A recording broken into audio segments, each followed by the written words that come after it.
Everybody, it's George here again.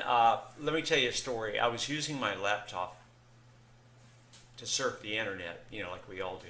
Unknowingly, I ended up installing this really dodgy kind of antivirus program onto the system, and let me tell you, that was just the beginning of all my troubles. I had all kinds of weird stuff happening on the screen. There were programs I couldn't load. It was taking forever to process just a Word document, for example. And I knew that there was some bad stuff going on in there caused by what I had downloaded. It was my own fault, really. So I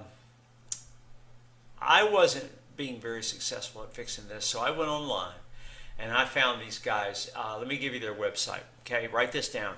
It's onlinepctechnicians.com. They cleaned up my spyware, the malware, all the other things that were messing up my laptop. And in the meantime, while they were doing all that, I went and had lunch. There was nothing to it.